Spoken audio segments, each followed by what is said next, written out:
State President Nguyễn Xuân Phúc hosted a reception for a delegation of Cao Đài Church dignitaries on June 29th. Let's take a look. President Nguyễn Xuân Phúc praised the contributions made by Cao Đài dignitaries and followers for the cause of national construction and defense.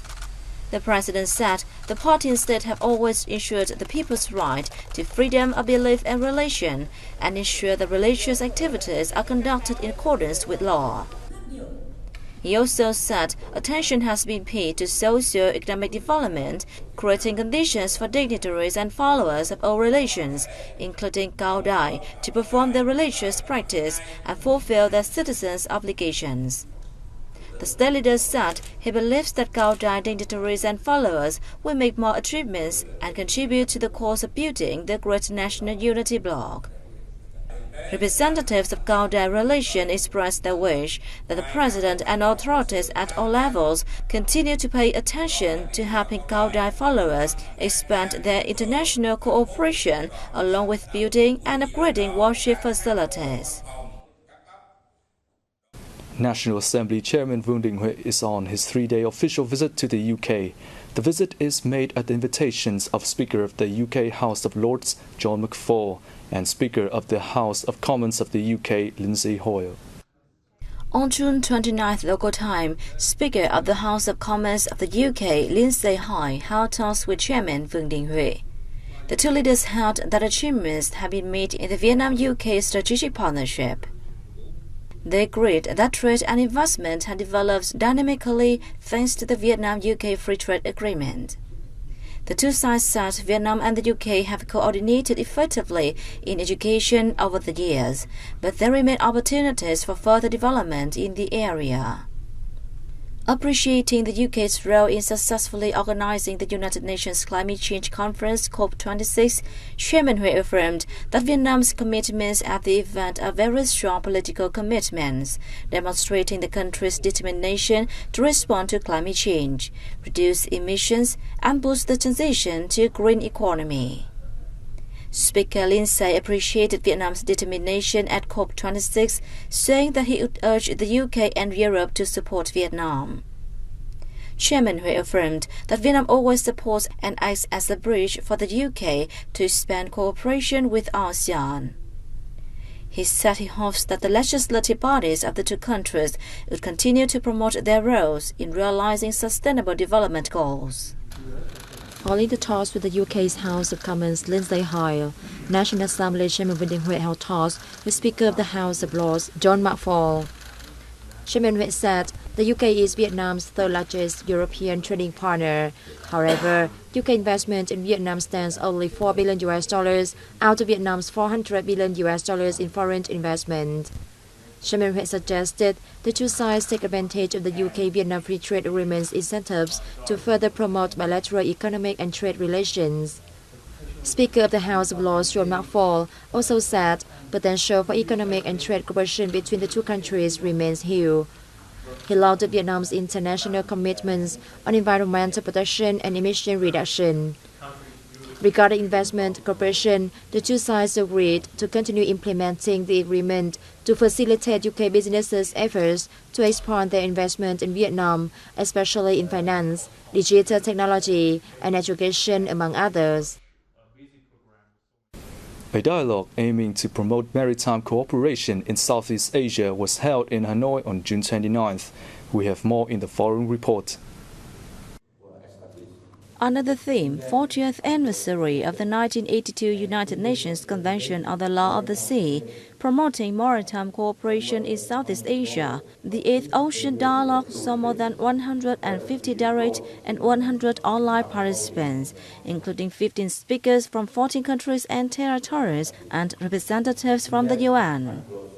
Deputy Foreign Minister Phạm Quang Hiếu said, the convention has proved its universal values, adding that to date it continues to play a fundamental role in the development of international law of the sea, promoting peace, security, cooperation among nations, and the sustainable development of the oceans and seas.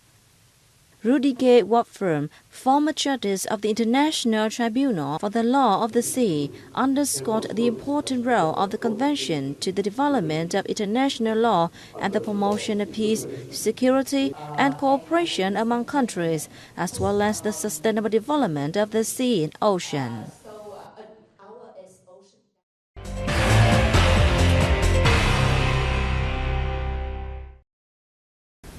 The amount of foreign direct investment pouring into Vietnam topped $14 billion in the first 6 months of 2022, the Ministry of Planning and Investment has announced.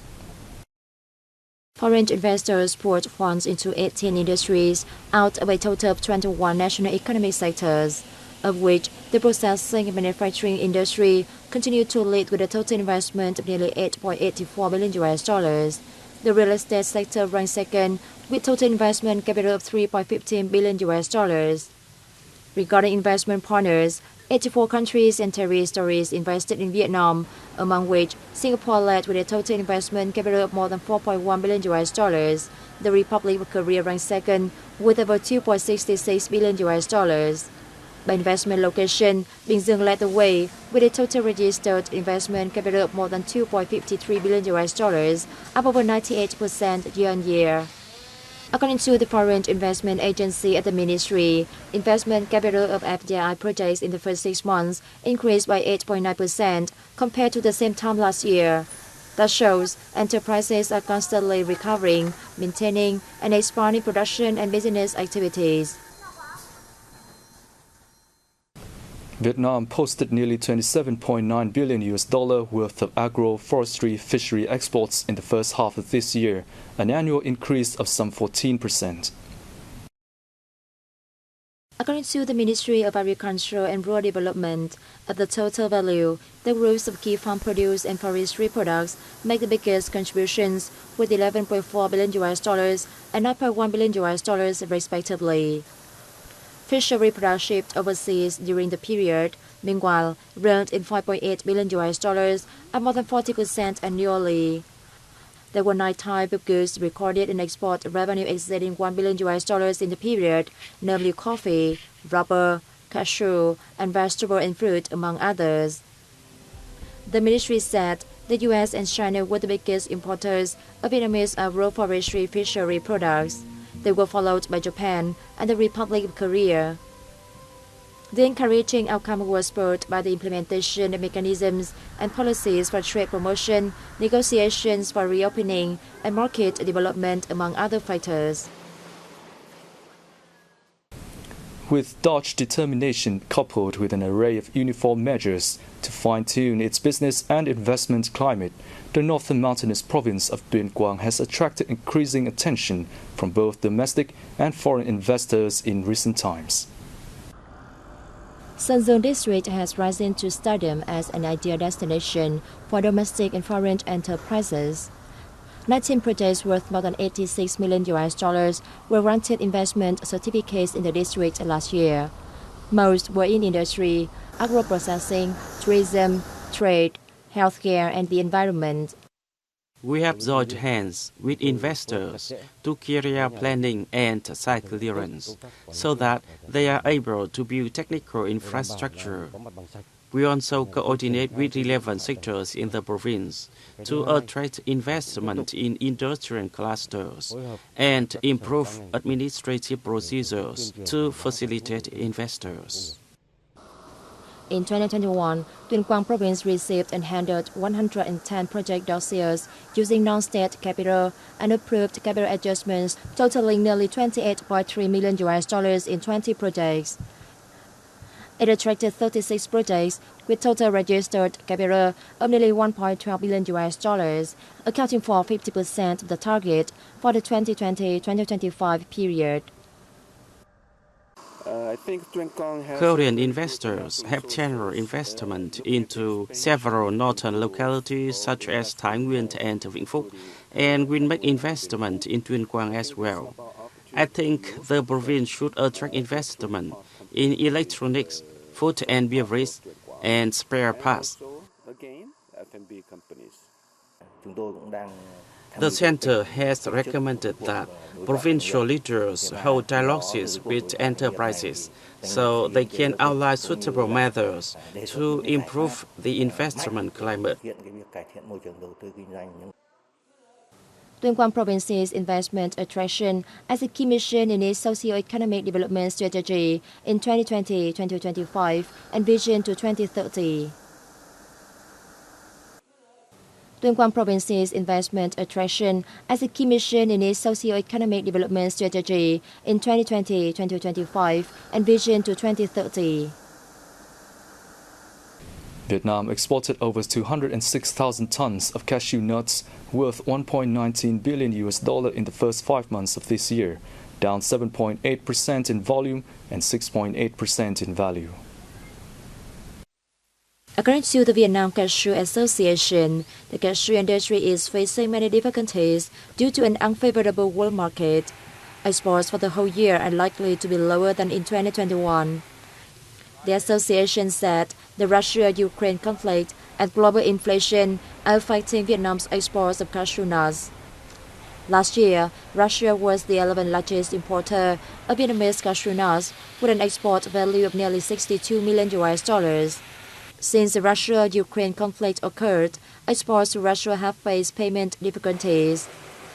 Increasing inflation in many countries, along with the zero COVID-19 policy of China, one of Vietnam's major export markets, have also adversely affected the export of cashew nuts and other agricultural products from Vietnam. Vietnam is set to earn $3.8 billion from exporting cashew nuts in 2022, $200 million higher than last year.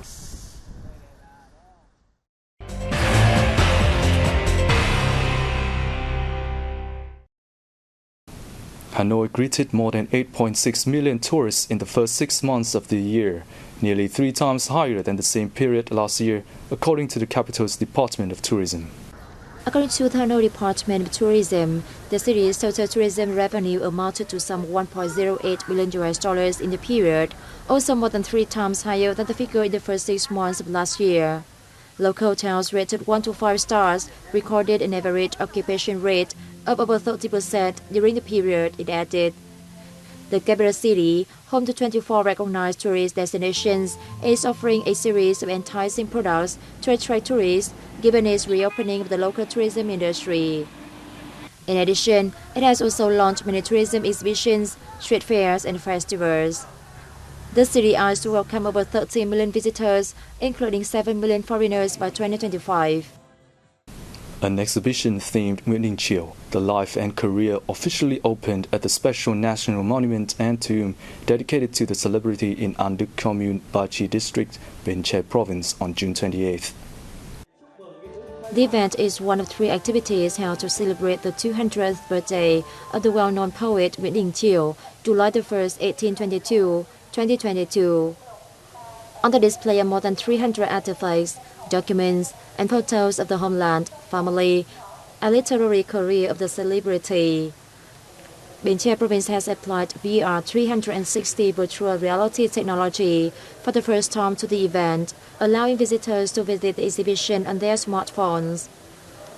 Nguyễn Đình Chiểu, who was born in Gia Định Province, now District 1, Ho Chi Minh City, was a patriotic teacher and poet of southern Vietnam in the second half of the 19th century. He passed away in 1888. On November 23, 2021, UNESCO passed a resolution to commemorate Nguyễn Đình Chiểu during his 200th birth anniversary. And that's the end of our bulletin. Thank you for being here with us. We hope to see you again soon.